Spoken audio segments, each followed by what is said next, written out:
Assalamualaikum warahmatullahi wabarakatuh. Hai, selamat pagi semuanya. Bagaimana kabarnya? Mudah-mudahan anak-anak sekalian selalu dalam keadaan sehat walafiat ya. Amin, Allahumma amin. Tak lupa Bu Isa selalu mengingatkan, selalu patuhi protokol kesehatan dengan selalu pakai masker, sering-sering cuci tangan pakai sabun dengan air mengalir, juga sering gunakan hand sanitizer dan jangan berkerumun. Anak-anak sekalian, seperti biasanya, pada pembelajaran kali ini anak-anak boleh didampingi oleh ayah atau bunda dalam mengikuti pembelajaran dari rumah. Kemudian, jangan lupa minta tolong, bilang tolong ketika kalian memerlukan bantuan. Ucapkan maaf ketika kalian melakukan kesalahan dan jangan lupa berterima kasih ketika kalian mendapatkan bantuan dari ayah, bunda mengikuti pembelajaran dari rumah ini. Baiklah anak sekalian, sebelum kita mulai pembelajaran kali ini, kita awali dengan doa terlebih dahulu. Bismillahirrahmanirrahim. Rabbi zidni ilma warzuqni fahma waj'alni minas salihin. Amin. Baiklah anak-anak sekalian, materi yang kita bahas kali ini yaitu Pendidikan Agama Islam kelas 4 semester 1 pelajaran 3 submateri jujur disayang oleh Allah Subhanahu wa Ta'ala. Anak-anak sekalian, tujuan pembelajaran kali ini diharapkan setelah mengikuti pembelajaran awal hingga akhir nanti, diharapkan kalian yang pertama dapat menjelaskan makna perilaku jujur. Yang kedua, kalian dapat menyebutkan contoh jujur dalam kehidupan sehari-hari. Yang ketiga, kalian dapat menunjukkan perilaku jujur dalam kehidupan sehari-hari. Dan yang terakhir, kalian dapat menyimpulkan hikmah dari perilaku jujur. Baiklah, kita mulai pembelajaran kali ini bahasan jujur. Tahukah kamu apakah jujur itu? Ada yang tahu? Jujur yaitu artinya tulus, lurus hati dan tidak curang. Perilaku jujur berarti berkata dan berbuat sesuai dengan kenyataan yang sebenarnya. Pokok bahasan jujur terdapat dalam sabda Rasulullah Sallallahu Alaihi Wasallam yang saya bacakan artinya ya. Hendaklah engkau selalu menjalankan kebenaran atau kejujuran dalam perkataan maupun perbuatan, sebab ia dapat menunjukkan kepada kebaikan. Dan sesungguhnya kebaikan dapat menunjukkan jalan ke surga. Seseorang selalu berbuat jujur dengan sungguh-sungguh dan ia pegang betul sifat itu hingga ia ditulis di sisi Allah sebagai orang yang jujur. Kemudian lanjutannya, hati-hatilah berkata bohong, sebab sesungguhnya bohong menyebabkan pada kedurhakaan, dan kedurhakaan akan menunjukkan jalan ke neraka.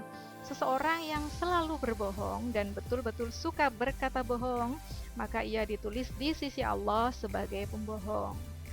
Anak-anak sekalian, seperti isi dari sabda Rasulullah tersebut, jadi kejujuran itu akan mengarah kepada kebaikan, dan kebaikan akan menuntun jalan ke surga. Sebaliknya, bohong itu akan menyebabkan kedurhakaan, dan kedurhakaan akan menunjukkan seseorang jalan ke neraka. Anak-anak sekalian, marilah kita terapkan sifat jujur ini dalam kehidupan sehari-hari kita. Berikut Bu Guru contohkan ya beberapa saja contoh perilaku jujur. Yang pertama, mengerjakan ulangan sesuai dengan kemampuan. Meskipun waktu itu kalian benar-benar tidak bisa ngerjakan, tetap percaya pada kemampuan sendiri tanpa nyontek ya. Yang kedua, memberikan uang kembalian belanja ibu. Sering kan kalian disuruh ibu beli apa gitu ya di luar. Kemudian jangan lupa kalau ada kembaliannya diberikan sama ibu. Itu contoh anak yang jujur. Yang ketiga, melaporkan penemuan uang atau barang. Ketika kalian menemukan uang atau barang, janganlah dimiliki, malah berdosa, sebaiknya dilaporkan. Oke, anak-anak sekalian, coba kalian simak kisah berikut ini terkait kejujuran. Judulnya, Anak Gadis yang Jujur. Pada suatu malam, Khalifah Umar ditemani pengawalnya berkeliling negeri untuk melihat kehidupan rakyatnya. Sampai di pinggiran kota Mekah, Khalifah Umar tertarik melihat sebuah gubuk kecil.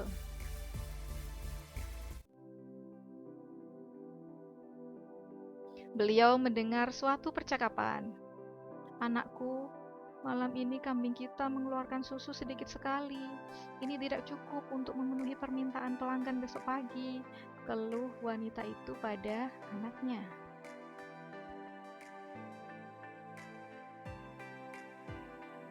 Dengan tersenyum, anak gadisnya itu menghibur. "Ibu, tidak usah disesali. Inilah rizki yang diberikan Allah kepada kita hari ini. Semoga besok kambing kita mengeluarkan susu yang lebih banyak lagi." "Namun aku khawatir para pelanggan tidak mau membeli susu kepada kita lagi. Bagaimana kalau susu itu kita campur air supaya kelihatan banyak?"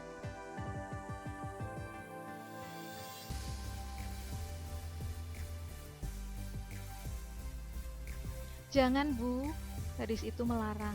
"Bagaimanapun kita tidak boleh berbuat curang. Lebih baik kita katakan dengan jujur pada pelanggan bahwa hasil susu hari ini hanya sedikit. Mereka tentu akan memakluminya. Lagi pula kalau ketahuan, kita akan dihukum oleh Khalifah Umar."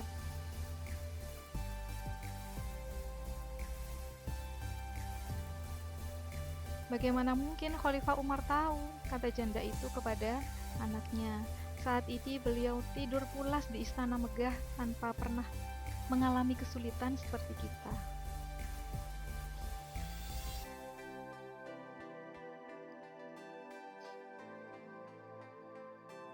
Dari luar gubuk, Khalifah Umar kagum dengan kejujuran gadis itu. Ternyata kemiskinan tidak membuatnya berbuat curang.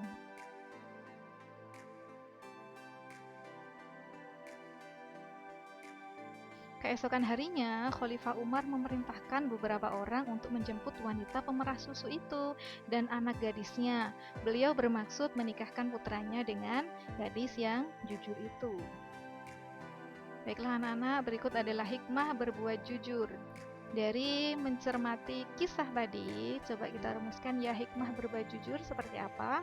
Yang pertama, orang jujur pasti disayang Allah. Yang kedua, orang jujur pasti disenangi semua orang, Yang ketiga, orang jujur pasti banyak temannya. Sebaliknya, kerugian berbuat dusta atau curang.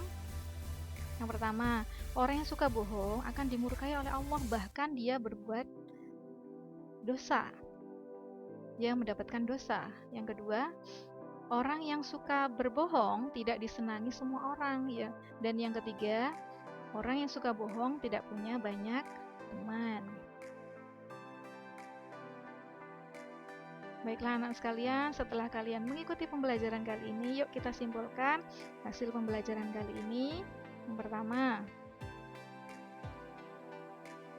jujur adalah salah satu sifat anak soleh. Perilaku jujur meliputi perkataan dan perbuatan. Jujur harus selalu dilakukan, dimanapun, kapanpun, dan dalam kondisi apapun. Yang terakhir, orang jujur pasti disayang oleh Allah Subhanahu wa Ta'ala. Baiklah anak-anak sekalian, sampai kita pada penghujung pembelajaran kali ini. Mudah-mudahan apa yang Ibu sampaikan bermanfaat bagi kita semuanya. Jangan lupa diamalkan dalam kehidupan sehari-hari. Kita tutup pembelajaran kali ini dengan bacaan Alhamdulillahirabbil alamin. Baiklah, selamat belajar. Assalamualaikum warahmatullahi wabarakatuh. Ya, selamat jumpa lagi di video berikutnya.